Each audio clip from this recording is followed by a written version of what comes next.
Assalamualaikum warahmatullahi wabarakatuh. Sahabat, hari ini kita akan menyelami salah satu kisah terbesar dalam sejarah para nabi, yakni kisah Nabi Musa alaihi salam dan Fir'aun, sang penguasa zalim yang mengaku sebagai Tuhan. Sebuah kisah penuh mukjizat, keberanian, ujian, dan keajaiban dari Allah Ta'ala. Sahabat sekalian, semoga yang menekan tombol like, menuliskan komentar yang bermanfaat, dan juga yang mensubscribe channel ini senantiasa diberkahi Allah Subhanahu wa Ta'ala, dimudahkan rezekinya dan dilapangkan urusannya dunia maupun akhirat. Amin ya rabbal alamin. Mari kita simak dengan hati yang terbuka dan niat yang lurus agar setiap detiknya menjadi pahala dan pelajaran yang berharga. Mungkin banyak yang bertanya mengapa Firaun Raja Mesir mengaku dan menganggap dirinya Tuhan. Ternyata penyebabnya bukan karena hartanya yang berlimpah, bukan pula karena banyaknya tentara dan pengikutnya. Firaun memang dikenal sebagai raja yang zalim dan menjadi simbol dari kesombongan dan kedurhakaan anak manusia. Lalu apa yang menyebabkan Firaun mengaku Tuhan? Para ulama mengatakan, Firaun itu bukan nama orang, tetapi nama gelar untuk Raja Mesir kala itu. Sebagian ahli sejarah mengaitkan Firaun ini dengan Ramses II, karena ada beberapa ciri dan bukti dari muminya ditemukannya fosil hewan laut di tubuhnya. Sosok Firaun yang satu ini dikenal sebagai raja yang berani mengaku dirinya sebagai Tuhan. Tentu timbul tanda tanya kenapa bisa sekurang ajar itu. Jika alasannya kekayaan, tentu banyak raja lain yang jauh lebih kaya dari dia. Kalau sebabnya luas dan kuatnya kerajaan, sudah pasti banyak penguasa yang kerajaan dan bala tentaranya lebih kuat dari Firaun. Ternyata sebabnya, sebagaimana dijelaskan oleh sebagian ulama, adalah karena Firaun ini memiliki sesuatu yang tidak lazim dimiliki oleh penguasa lainnya, apalagi orang biasa. Yakni ia diberi karunia oleh Allah Ta'ala, atau diberi istidratul afiyah, yaitu hidup sekian lama tanpa pernah merasakan kondisi sakit. Usianya mencapai 446 tahun. Selama masa hidupnya yang begitu panjang tersebut, ia selalu segar bugar, tanpa pernah sakit meski sekadar pening atau masuk angin. Fisiknya selalu fit dan tidak pernah tertimpa keletihan. Andai semalam saja Firaun pernah mengalami pusing atau panas, ia akan disibukkan untuk mengurusi dirinya, sehingga tidak akan berpikir untuk mendakwakan dirinya sebagai Tuhan. Salah satu keistimewaannya ialah ia makan dengan porsi yang sangatlah besar, namun ia buang air sangat jarang, yaitu ia buang air tiap 40 hari sekali. Ini semakin menambah kesombongannya. Raja Firaun yang memerintah Mesir sekitar kelahirannya Nabi Musa adalah seorang raja yang zalim, kejam dan tidak berperi kemanusiaan. Ia memerintah negaranya dengan kekerasan, penindasan dan melakukan sesuatu dengan sewenang-wenangnya. Rakyatnya hidup dalam ketakutan dan rasa tidak aman tentang jiwa dan harta benda mereka, terutama Bani Israel yang menjadi hamba kekejaman, kezaliman dan bertindak sewenang-wenangnya dari raja dan orang-orangnya. Mereka merasa tidak tentram dan selalu dalam keadaan gelisah, walaupun berada dalam rumah mereka sendiri. Mereka tidak berani mengangkat kepala bila berhadapan dengan seorang hamba raja dan berdebar hati mereka karena ketakutan bila kedengaran suara pegawai-pegawai kerajaan lalu di sekitar rumah mereka, apalagi bunyi kasut MRK sudah terdengar di depan pintu. Raja Firaun yang sedang mabuk kuasa yang tidak terbatas itu bergelimpangan dalam kenikmatan dan kesenangan duniawi yang tiada taranya, bahkan mengumumkan dirinya sebagai Tuhan yang harus disembah oleh rakyatnya. Pada suatu hari beliau telah terkejut oleh ramalan oleh seorang ahli nujum kerajaan yang dengan tiba-tiba datang menghadap raja dan memberitahu bahwa menurut firasat amalannya, seorang bayi lelaki akan dilahirkan dari kalangan Bani Israel yang kelak akan menjadi musuh kerajaan dan bahkan akan membinasakannya. Raja Firaun segera mengeluarkan perintah agar semua bayi lelaki yang dilahirkan di dalam lingkungan kerajaan Mesir dibunuh, dan agar diadakan pengusutan yang teliti sehingga tiada seorang pun dari bayi lelaki, tanpa terkecuali, terhindar dari tindakan itu. Maka dilaksanakanlah perintah raja oleh para pengawal dan tenteranya. Setiap rumah dimasuki dan diselidiki, dan setiap perempuan hamil menjadi perhatian mereka pada saat melahirkan bayinya. Raja Firaun menjadi tenang kembali dan merasa aman tentang kekebalan kerajaannya setelah mendengar para anggota kerajaannya bahwa wilayah kerajaannya telah menjadi bersih dan tidak seorang pun dari bayi laki-laki yang masih hidup. Ia tidak mengetahui bahwa kehendak Allah tidak dapat dibendung dan bahwa takdirnya bila sudah difirman, kun, jadilah, pasti akan fayakun jadilah dan menjadi kenyataan. Tidak ada sesuatu kekuasaan bagaimanapun besarnya dan kekuatan bagaimana hebatnya dapat menghalangi atau mengagalkannya. Raja Firaun sesekali tidak terlintas dalam pikirannya yang kejam dan zalim itu, bahwa kerajaannya yang megah, menurut apa yang telah tersirat dalam Lauhul Mahfuz, akan ditumbangkan oleh seorang bayi yang justru diasuh dan dibesarkan di dalam istananya sendiri, akan diwarisi kelak oleh umat Bani Israel, yang dimusuhi, dihina, ditindas, dan disekat kebebasannya. Bayi asuhnya itu ialah laksana bunga mawar yang tumbuh di antara duri-duri yang tajam, atau laksana fajar, yang timbul menyingsing dari tengah kegelapan yang mencekam. Yukabad, istri Imron bin Qahat bin Lawi bin Yakub, sedang duduk seorang diri di salah satu sudut rumahnya, menanti datangnya seorang bidan yang akan memberi pertolongan kepadanya melahirkan bayi dari dalam kandungannya itu. Bidan datang dan lahirlah bayi yang telah dikandungnya selama 9 bulan, dalam keadaan selamat, segar dan sehat walafiat. Dengan lahirnya bayi itu, maka hilanglah rasa sakit yang luar biasa dirasai oleh setiap perempuan yang melahirkan. Namun setelah diketahui oleh Yukabad bahwa bayinya adalah lelaki, maka ia merasa takut kembali. Ia merasa sedih dan khawatir bahwa bayinya yang sangat disayangi itu akan dibunuh oleh orang-orang Firaun. Ia mengharapkan agar bidan itu merahasiakan kelahiran bayi itu dari sesiapapun.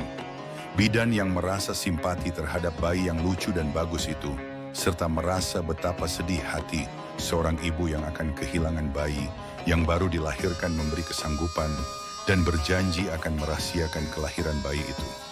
Setelah bayi mencapai 3 bulan, Yukabad tidak merasa tenang dan selalu berada dalam keadaan cemas dan khawatir terhadap keselamatan bayinya.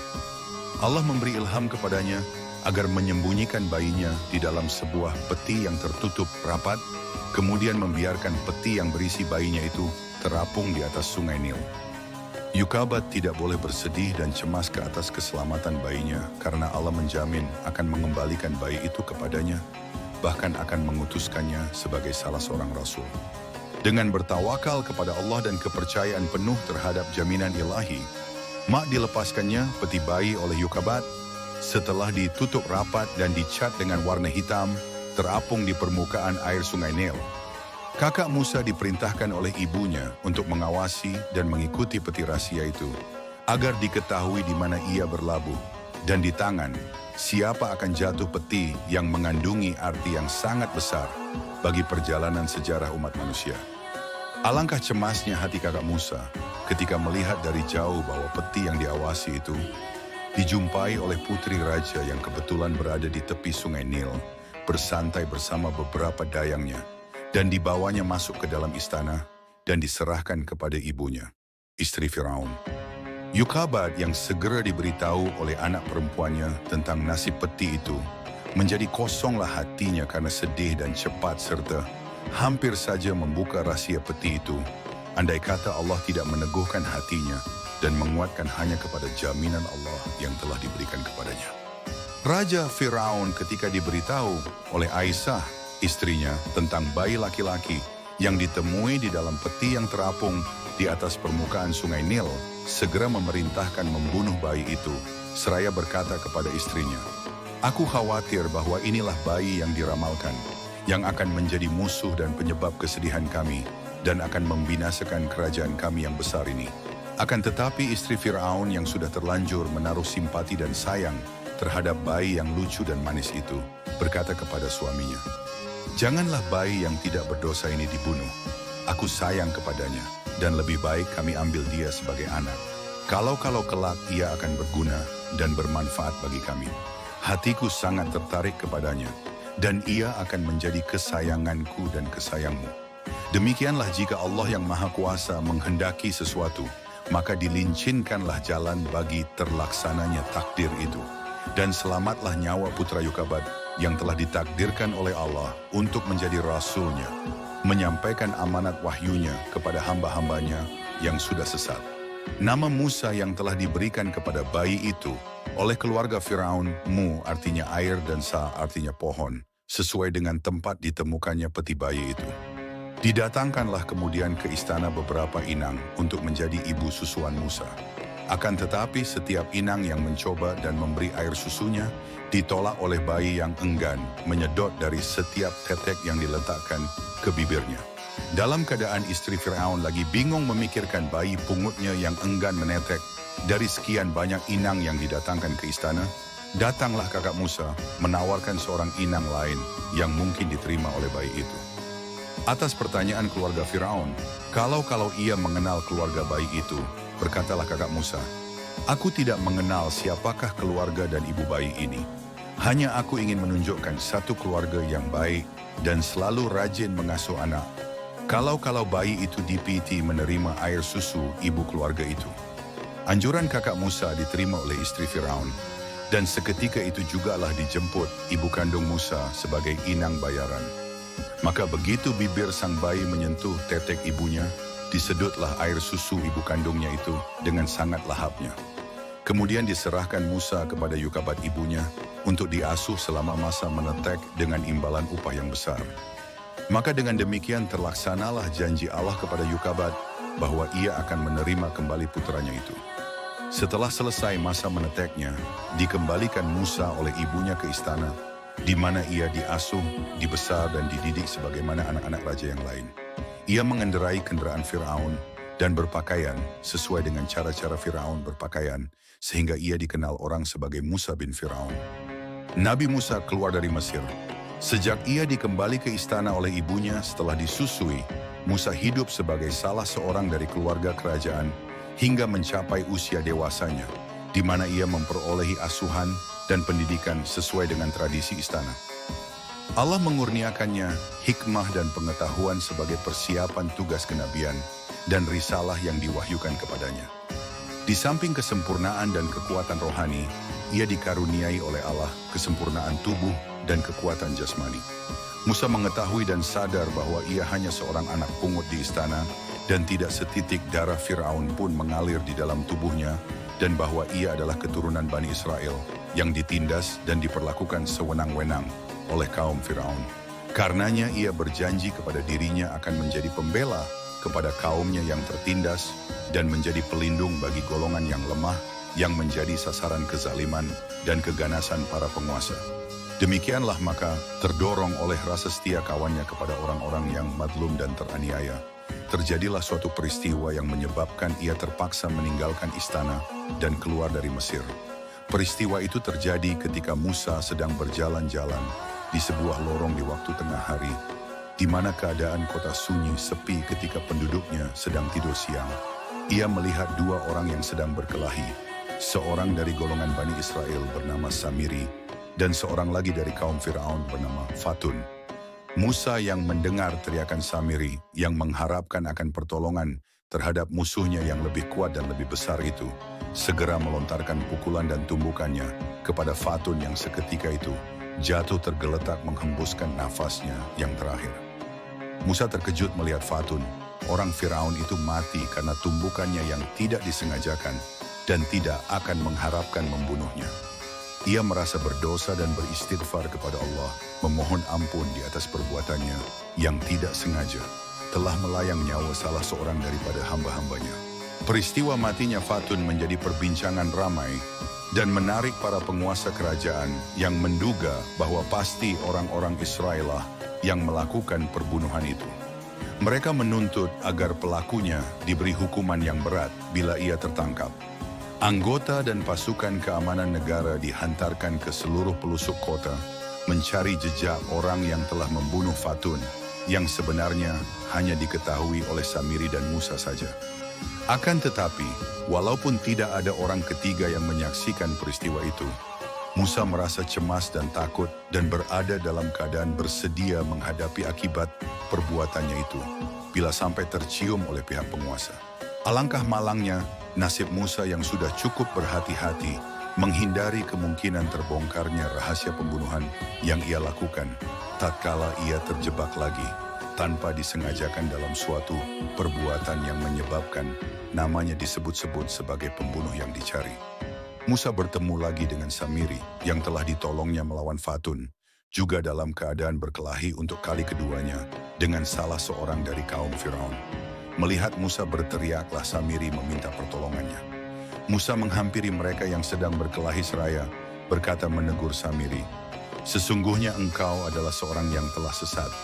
Samiri menyangkal bahwa Musa akan membunuhnya ketika ia mendekatinya.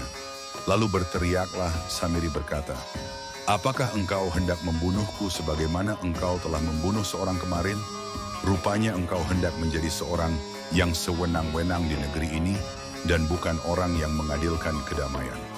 Kata-kata Samiri itu segera tertangkap orang-orang Firaun yang dengan cepat memberitahukannya kepada para penguasa yang memang sedang mencari jejaknya.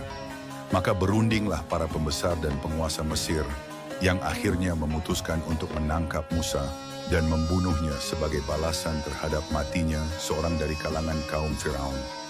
Selagi orang-orang Firaun mengatur rancangan penangkapan Musa, seorang lelaki yang merupakan salah satu daripada sahabatnya datang dari ujung kota memberitahukan kepadanya dan menasihatkan agar segera meninggalkan Mesir, karena para penguasa Mesir telah memutuskan untuk membunuhnya apabila ia ditangkap.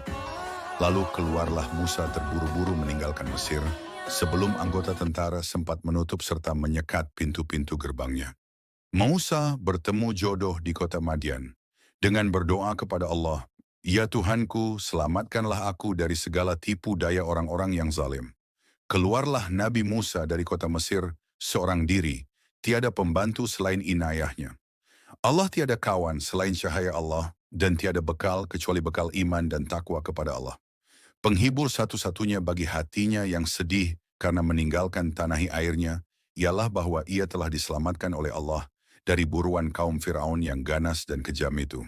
Setelah menjalani perjalanan selama 8 hari, 8 malam dengan berkaki ayam, tidak berkasut sampai terkupas kedua kulit tapak kakinya, tibalah Musa di kota Madian, yaitu kota Nabi Syuaib, yang terletak di timur Jazirah Sinai dan Teluk Akabah di selatan Palestina. Nabi Musa beristirahat di bawah sebuah pokok yang rendang bagi menghilangkan rasa letihnya karena perjalanan yang jauh, berdiam seorang diri karena nasibnya sebagai salah seorang bekas anggota istana kerajaan yang menjadi seorang pelarian dan buruan. Ia tidak tahu kemana ia harus pergi dan kepada siapa ia harus bertamu di tempat di mana ia tidak mengenal dan dikenal orang tiada sahabat dan saudara. Dalam keadaan demikian, terlihatlah olehnya sekumpulan penggembala berdesak-desak mengelilingi sebuah sumber air bagi memberi minum ternakannya masing-masing. Sedang tidak jauh dari tempat sumber air itu berdiri, dua orang gadis yang menantikan giliran untuk memberi minuman kepada ternakannya. Jika para penggembala lelaki itu sudah selesai dengan tugasnya. Musa merasa kasihan melihat kepada dua orang gadis itu yang sedang menanti lalu dihampirinya dan ditanya, "Gerangan apakah yang kamu tunggu di sini?" Kedua gadis itu menjawab, "Kami hendak mengambil air dan memberi minum ternakan kami, namun kami tidak dapat berdesak dengan lelaki yang masih berada di situ. Kami menunggu sehingga mereka selesai memberi minum ternakan mereka. Kami harus lakukan sendiri pekerjaan ini karena ayah kami sudah lanjut usianya dan tidak dapat berdiri, jangan lagi datang kemari." Lalu tanpa mengucapkan sepatah kata dua pun, diambilkannyalah timba kedua gadis itu oleh Musa, dan sejurus kemudian dikembalikannya kepada MRK. Setelah terisi air penuh, sedang sekeliling sumber air itu masih padat dikeliling para pengembala. Setibanya kedua gadis itu di rumah, berceritalah keduanya kepada ayah mereka tentang pengalamannya dengan Nabi Musa, yang karena pertolongannya yang tidak diminta, itu mereka dapat lebih cepat kembali ke rumah daripada biasa. Ayah kedua gadis yang bernama Syuaib itu tertarik dengan cerita kedua putrinya. Ia ingin berkenalan dengan orang yang baik hati itu yang telah memberi pertolongan tanpa diminta kepada kedua putrinya, dan sekaligus mengucapkan terima kasih kepadanya. Ia menyuruh salah seorang dari putrinya itu pergi memanggilkan Musa dan mengundangnya datang ke rumah. Dengan malu-malu pergilah putri Syuaib menemui Musa yang masih berada di bawah pohon yang masih melamun. Dalam keadaan letih dan lapar, Musa berdoa, Ya Tuhanku, aku sangat memerlukan belas kasih-Mu dan memerlukan kebaikan sedikit makanan yang Engkau turunkan kepadaku. Berkatalah gadis itu kepada Musa memotong lamunannya. Ayahku mengharapkan kedatanganmu ke rumah untuk berkenalan dengan engkau, serta memberi engkau sekadar upah atas jasamu, menolong kami mendapatkan air bagi kami dan ternak kami. Musa sebagai perantau yang masih asing di negeri itu, tidak mengenal dan dikenali orang tanpa berpikir panjang menerima undangan gadis itu dengan senang hati. Ia lalu mengikuti gadis itu dari belakang menuju ke rumah ayahnya yang bersedia menerimanya dengan penuh ramah tamah, hormat dan mengucapkan terima kasihnya. Dalam berbincang-bincang dan bercakap-cakap dengan Syuaib ayah kedua gadis yang sudah lanjut usia itu, Musa mengisahkan kepadanya peristiwa yang terjadi pada dirinya di Mesir, sehingga terpaksa ia melarikan diri dan keluar meninggalkan tanah airnya untuk menghindari hukuman penyembelihan yang telah direncanakan oleh kaum Fir'aun terhadap dirinya. Berkata Syuaib setelah mendengar kisah tamunya, "Engkau telah lepas dari pengejaran dari orang-orang yang zalim dan ganas itu adalah berkat rahmat Tuhan dan pertolongannya. Dan engkau sudah berada di sebuah tempat yang aman di rumah kami ini, di mana engkau akan tinggal dengan tenang dan tenteram selama engkau suka." Dalam pergaulan sehari-hari selama ia tinggal di rumah Syuaib, sebagai tamu yang dihormati dan disegani, Musa telah menarik hati keluarga tuan rumah yang merasa kagum akan keberaniannya, kecerdasannya, kekuatan jasmaninya, perilakunya yang lemah lembut, budi pekertinya yang halus serta akhlaknya yang luhur. Hal itu telah menimbulkan rencana di dalam hati salah seorang dari kedua putri Syuaib untuk mempekerjakan Musa sebagai pembantu mereka. Berkatalah gadis itu kepada ayahnya, "Wahai ayah, ajaklah Musa sebagai pembantu kami menguruskan urusan rumah tangga dan peternakan kami. Ia adalah seorang yang kuat badannya, luhur budi pekertinya, baik hatinya, dan boleh dipercayai." Saran gadis itu disepakati dan diterima baik oleh ayahnya, yang memang sudah menjadi pemikirannya sejak Musa tinggal bersamanya di rumah. Menunjukkan sikap bergaul yang manis, perilaku yang hormat dan sopan, serta tangan yang ringan suka bekerja, suka menolong tanpa diminta. Diajaklah Musa berunding oleh Syuaib dan berkatalah kepadanya, "Wahai Musa, tertarik oleh sikapmu yang manis dan cara pergaulanmu yang sopan serta akhlak, dan budi pekertimu yang luhur, selama engkau berada di rumah ini, dan mengingat akan usiaku yang makin hari makin lanjut, maka aku ingin sekali mengambilmu sebagai menantu, mengawinkan engkau dengan salah seorang dari kedua gadisku ini. Jika engkau dengan senang hati menerima tawaranku ini, maka sebagai mas kawinnya, aku minta engkau bekerja sebagai pembantu kami selama 8 tahun menguruskan peternakan kami dan hal-hal rumah tangga yang memerlukan tenagamu. Dan aku sangat berterima kasih kepadamu bila engkau secara sukarela mau menambah 2 tahun di atas 8 tahun yang menjadi syarat mutlak itu." Nabi Musa sebagai buruan yang lari dari tanah tumpah darahnya dan berada di negeri orang sebagai perantau, tiada sanak saudara, tiada sahabat telah menerima tawaran Syuaib itu sebagai kurniaan dari Tuhan yang akan mengisi kekosongan hidupnya selaku seorang bujang yang memerlukan teman hidup untuk menemaninya menanggung beban kehidupan dengan segala suka dan dukanya. Dengan segera, tanpa berpikir panjang, berkata kepada Syuaib, "Aku merasa sangat bahagia bahwa Tuhan berkenan menerimaku sebagai menantu. Semoga aku tidak mengecewakan harapan Tuhan yang telah berjasa kepada diriku sebagai tamu yang diterima dengan penuh hormat dan ramah tamah. Bahkan hendak dijadikan sebagai menantu, suami bagi anak putri Tuhan. Syarat kerja yang Tuhan kemukakan sebagai mas kawin, aku setujui dengan penuh tanggung jawab dan dengan senang hati." Setelah masa 8 tahun bekerja sebagai pembantu Syuaib, ditambah 2 tahun dengan sukarela oleh Musa, dikawinkanlah ia dengan putrinya yang bernama Syafura. Dan sebagai hadiah perkawinan, diberilah pasangan pengantin baru itu oleh Syuaib beberapa ekor kambing untuk dijadikan modal pertama bagi hidupnya yang baru sebagai suami istri. Pemberian beberapa ekor kambing itu juga merupakan tanda terima kasih Syuaib kepada Musa yang selama ini di bawah pengurusannya. Penternakan Syuaib menjadi berkembang dengan begitu cepat dan memberi hasil serta keuntungan yang berlipat ganda. Musa alaihi salam pulang ke Mesir dan menerima wahyu. 10 tahun lebih Musa meninggalkan Mesir tanah airnya, sejak ia melarikan diri dari buruan kaum Firaun. Suatu waktu yang cukup lama bagi seseorang dapat bertahan menyimpan rasa rindunya kepada tanah air, tempat tumpah darahnya, walaupun ia tidak pernah merasakan kebahagiaan hidup di dalam tanah airnya sendiri.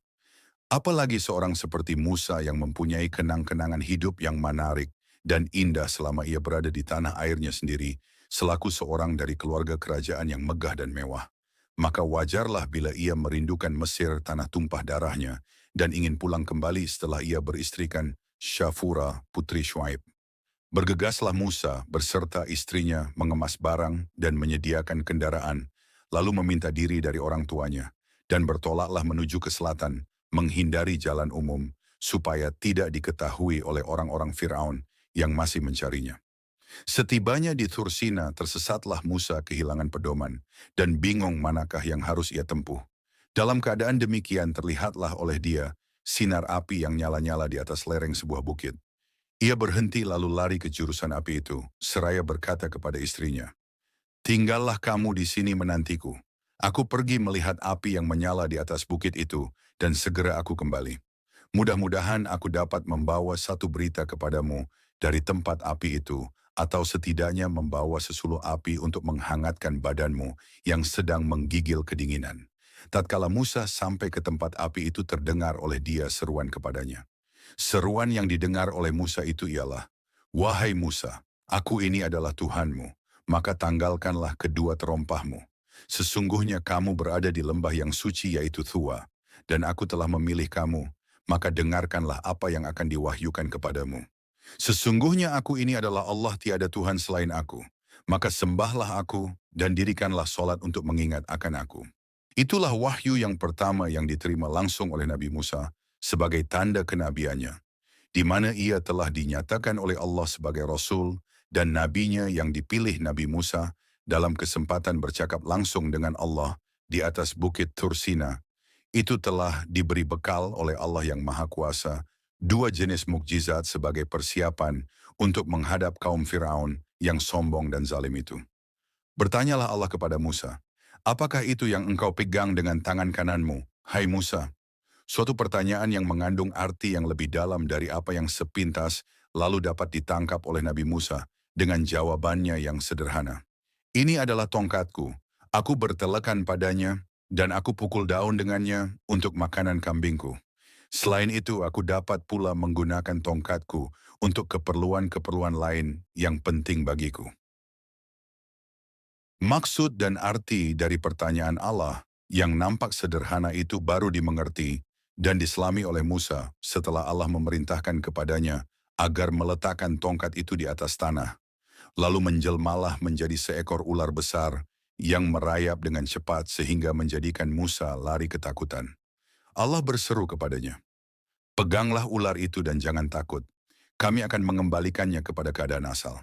Maka begitu ular yang sedang merayap itu ditangkap dan dipegang oleh Musa, ia segera kembali menjadi tongkat yang ia terima dari Syuaib, mertuanya ketika ia bertolak dari Madian.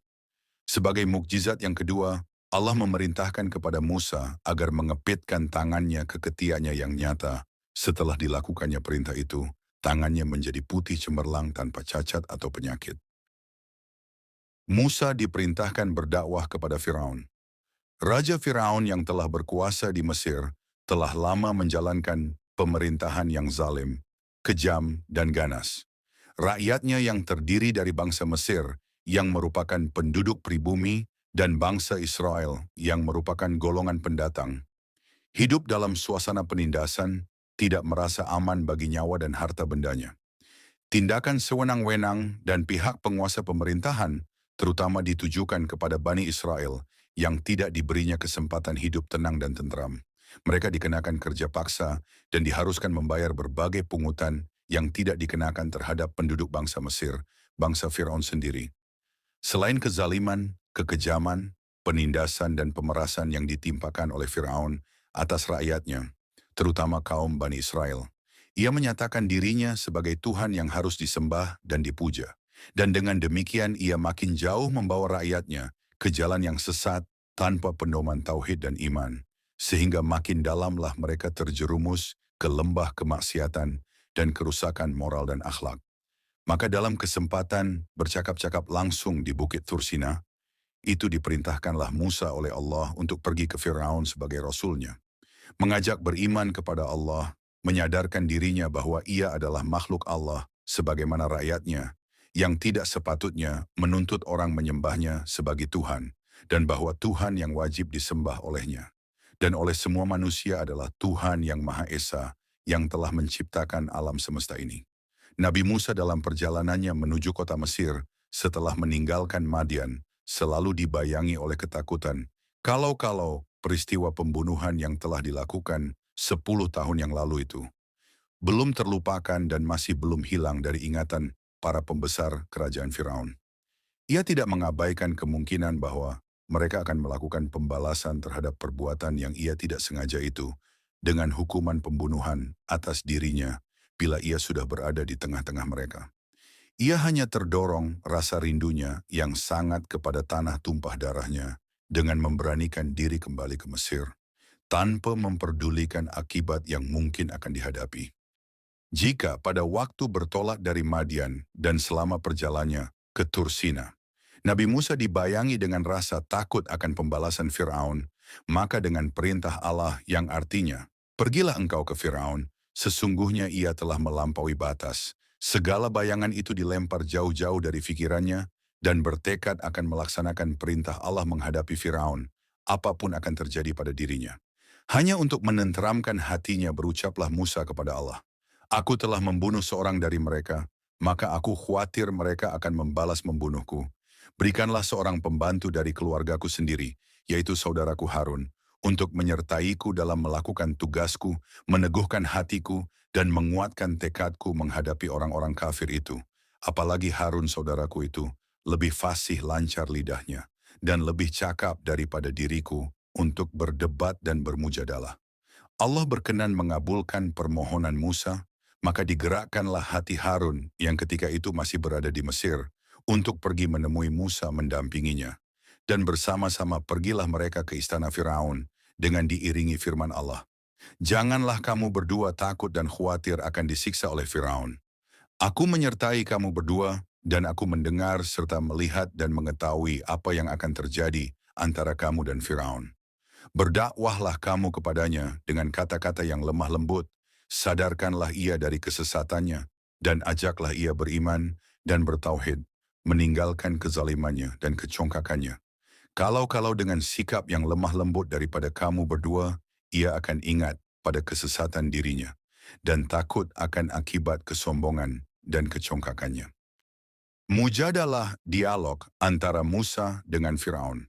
Diperolehi kesempatan oleh Musa dan Harun menemui Raja Firaun yang menyatakan dirinya sebagai Tuhan itu, setelah menempuh beberapa rintangan yang biasa dilampaui oleh orang yang ingin bertemu dengan Raja pada waktu itu.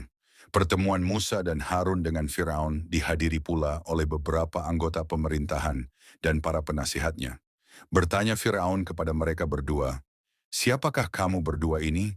Musa menjawab, "Kami, Musa dan Harun adalah utusan Allah kepadamu, agar engkau membebaskan Bani Israel dari perhambaan dan penindasanmu dan menyerahkan mereka kepada kami, agar menyembah kepada Allah dengan leluasa dan menghindari siksaanmu." Fir'aun yang segera mengenal Musa berkata kepadanya, "Bukankah engkau adalah Musa yang kami telah mengasuhmu sejak masa bayimu dan tinggal bersama kami dalam istana sampai mencapai usia remajamu, mendapat pendidikan dan pengajaran yang menjadikan engkau pandai? Dan bukankah engkau yang melakukan pembunuhan terhadap diri seorang dari golongan kami?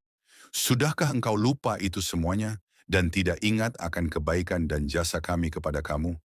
Musa menjawab, "Bahwasanya engkau telah memelihara aku sejak masa bayiku, itu bukanlah suatu jasa yang dapat engkau banggakan. Karena jatuhnya aku ke dalam tanganmu adalah akibat kekejaman dan kezalimanmu, tatkala engkau memerintah agar orang-orangmu menyembelih setiap bayi-bayi laki yang lahir.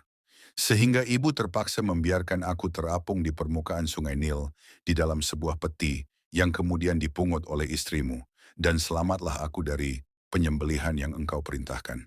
Sedang mengenai pembunuhan yang telah aku lakukan itu, adalah akibat godaan syaitan yang menyesatkan. Namun peristiwa itu akhirnya merupakan suatu rahmat dan barakah yang terselubung bagiku. Sebab dalam perantauanku setelah aku melarikan diri dari negerimu, Allah memberikan kurnia dengan hikmah dan ilmu, serta mengutus aku sebagai rasul dan pesuruhnya. Maka dalam rangka tugasku sebagai rasul, datanglah aku kepadamu atas perintah Allah untuk mengajak engkau dan kaummu menyembah Allah dan meninggalkan kezaliman dan penindasanmu terhadap Bani Israel. Firaun bertanya, "Siapakah Tuhan yang engkau sebut-sebut itu, hai Musa? Adakah Tuhan di atas bumi ini selain aku yang patut disembah dan dipuja?" Musa menjawab, "Ya, ia adalah Tuhanmu dan Tuhan nenek moyangmu, serta Tuhan seluruh alam." Firaun bertanya lagi, "Siapakah Tuhan seluruh alam itu?" Musa menjawab, "Ialah Tuhan langit dan bumi, dan segala apa yang ada antara langit dan bumi." Berkata Firaun kepada para penasihatnya dan pembesar-pembesar kerajaan yang berada di sekitarnya, "Sesungguhnya Rasul yang diutuskan kepada kamu ini adalah seorang yang gila." Kemudian ia balik bertanya kepada Musa dan Harun, "Siapakah Tuhan kamu berdua?" Musa menjawab, "Tuhan kami ialah Tuhan yang telah memberikan kepada tiap-tiap makhluk sesuatu bentuk kejadiannya, kemudian memberi petunjuk kepadanya." Firaun bertanya lagi, "Maka bagaimanakah keadaan umat-umat yang dahulu yang tidak mempercayai apa yang engkau ajarkan ini dan malahan menyembah berhala dan patung-patung?" Musa menjawab, "Pengetahuan tentang itu ada di sisi Tuhanku.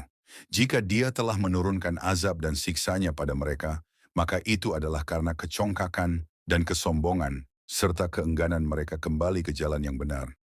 Jika Dia menunda azab dan siksa mereka hingga hari kiamat, maka itu adalah kehendaknya yang hikmahnya kami belum mengetahuinya.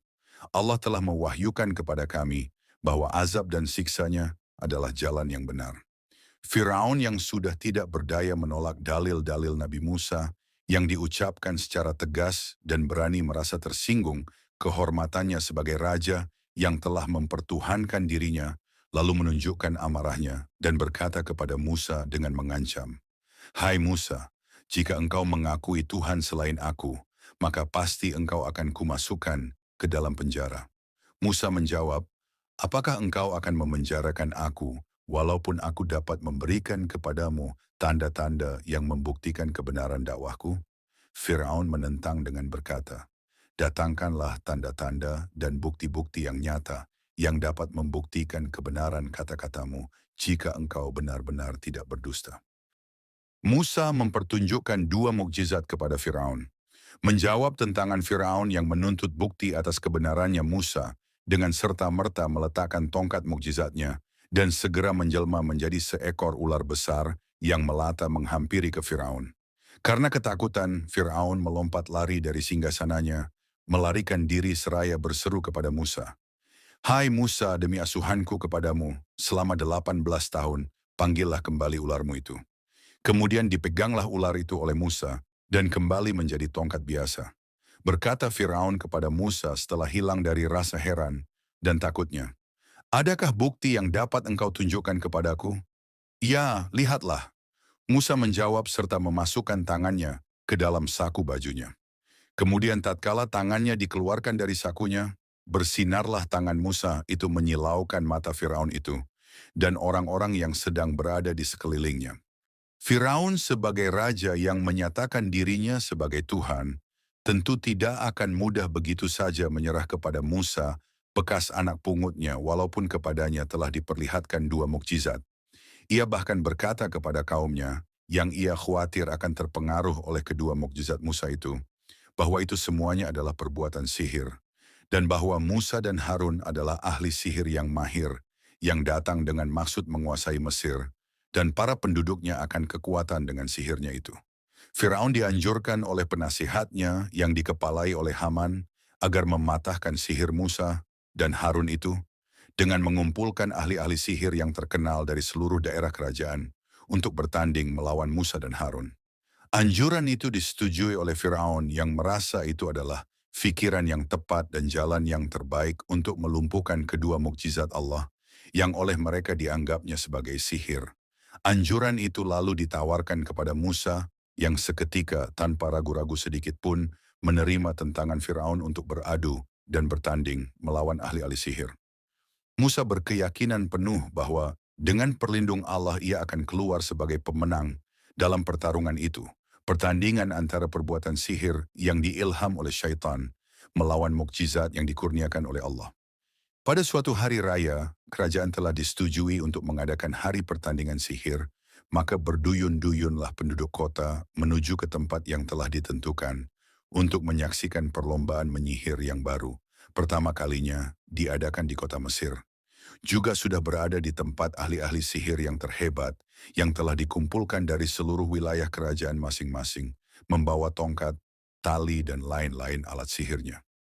Mereka cukup bersemangat dan akan berusaha sepenuh hati mereka untuk memenangi pertandingan. Mereka telah memperoleh janji dari Firaun akan diberi hadiah dan uang dalam jumlah yang besar bila berhasil mengalahkan Musa dengan mematahkan daya sihirnya. Setelah segala sesuatu selesai disiapkan dan masing-masing pembesar negeri sudah mengambil tempatnya mengelilingi Raja Firaun yang telah duduk di atas kursi singgasananya, maka dinyatakanlah pertandingan dimulai. Kemudian atas persetujuan Musa dipersilakan para lawannya beraksi, lebih dahulu mempertujukan kepandai sihirnya. Segeralah ahli-ahli sihir Firaun menunjukkan aksinya melemparkan tongkat dan tali temali mereka ke tengah-tengah lapangan. Musa merasa takut ketika terbayang kepadanya bahwa tongkat-tongkat dan tali-tali itu seakan-akan ular-ular yang merayap cepat. Namun Allah tidak membiarkan hamba utusannya berkecil hati menghadapi tipu daya orang-orang kafir itu. Allah berfirman kepada Musa di saat ia merasa cemas itu, "Janganlah engkau merasa takut dan cemas, hai Musa. Engkau adalah yang lebih unggul dan akan menang dalam pertandingan ini. Lemparkanlah yang ada di tanganmu segera." Para ahli-ahli sihir yang pandai dalam bidangnya itu tercengang ketika melihat ular besar yang menjelma dari tongkat Nabi Musa dan menelan ular-ular dan segala apa yang terbayang sebagai hasil tipu sihir mereka. Mereka segera menyerah kalah bertunduk dan bersujud kepada Allah di hadapan Musa seraya berkata, "Itu bukanlah perbuatan sihir yang kami kenal, yang diilhamkan oleh syaitan, tetapi sesuatu yang digerakkan oleh kekuatan gaib yang mengatakan kebenaran kata-kata Musa dan Harun. Maka tidak ada alasan bagi kami untuk tidak mempercayai risalah mereka dan beriman kepada Tuhan mereka sesudah apa yang kami lihat dan saksikan dengan mata kepala kami sendiri."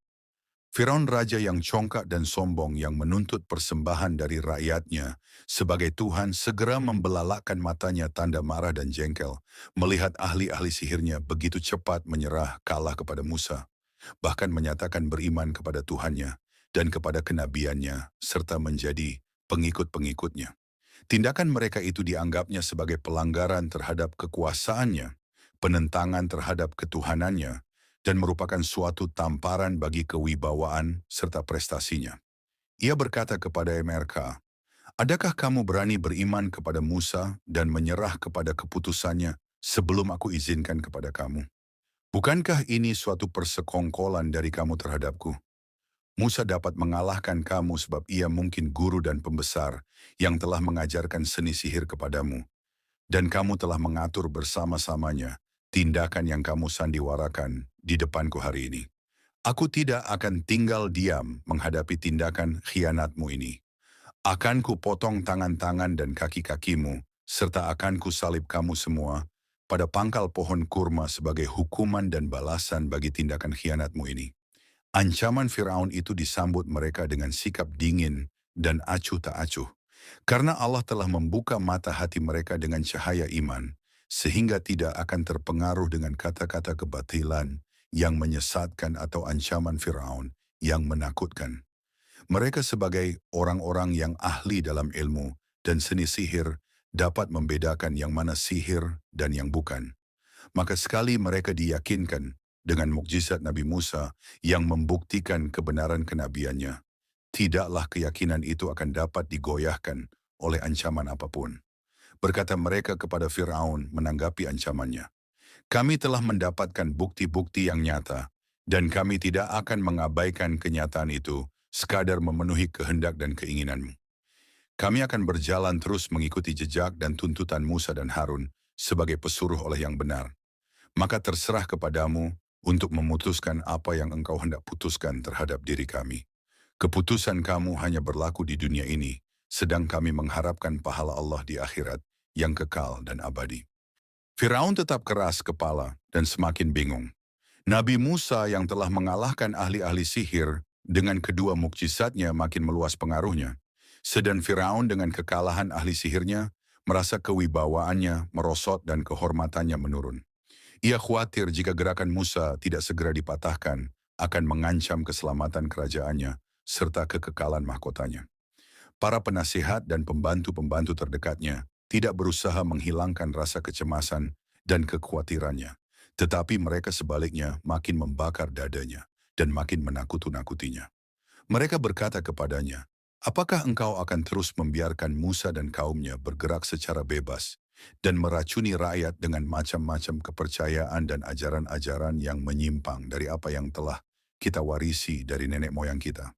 Tidakkah engkau sadar bahwa rakyat kita makin lama makin terpengaruh oleh hasutan-hasutan Musa, sehingga lama-kelamaan niscaya kita dan Tuhan-Tuhan kita akan ditinggalkan oleh rakyat kita, dan pada akhirnya akan hancur binasalah negara dan kerajaanmu yang megah ini?"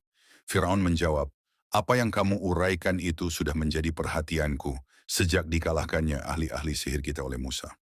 Dan memang kalau kita membiarkan Musa terus melebarkan sayapnya dan meluaskan pengaruhnya di kalangan pengikut-pengikutnya, yang makin lama makin bertambah jumlahnya, pasti pada akhirnya akan merusakkan adab hidup masyarakat negara kita, serta membawa kehancuran dan kebinasaan bagi kerajaan kita yang megah ini.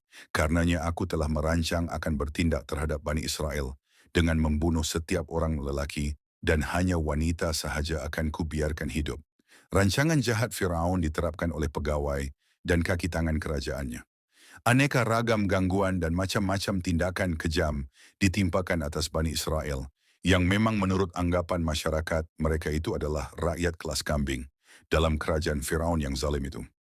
Dengan makin meningkatnya kezaliman dan penindasan yang mereka terima dari alat-alat kerajaan Firaun, datanglah Bani Israel kepada Nabi Musa, mengharapkan pertolongan dan perlindungannya.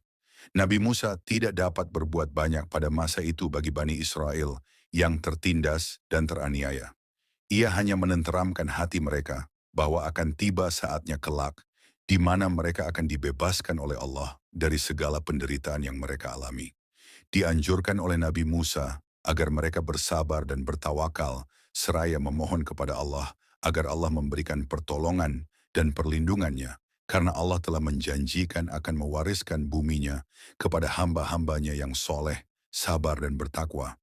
Firaun bertujuan melemahkan kedudukan Nabi Musa dengan tindakan kejamnya terhadap Bani Israel yang merupakan kaumnya. Akan tetapi gerak dakwah Nabi Musa tidak sedikit pun terhambat oleh tindakan Firaun itu. Demikian pula tidak seorang pun dari pengikut-pengikutnya yang terpengaruh dengan tindakan Firaun itu. Sehingga tidak menjadi luntur iman dan keyakinan mereka yang sudah bulat terhadap risalah Musa. Karena sasaran yang dituju dengan tindakan kekejaman yang tidak berperi kemanusiaan itu tidak tercapai dan tidak dapat menerima dakwah Nabi Musa dan para pengikutnya, yang dilahatnya bahkan semakin bersemangat menyiarkan ajaran iman dan tauhid, maka Firaun tidak mempunyai pilihan selain harus menyingkirkan orang yang menjadi pengikutnya, yaitu dengan membunuh Nabi Musa. Firaun memanggil para penasihat dan pembesar-pembesar kerajaannya untuk merancang pembunuhan Musa. Di antara mereka yang diundang itu terdapat seorang mukmin dari keluarga Firaun yang merahasiakan imannya,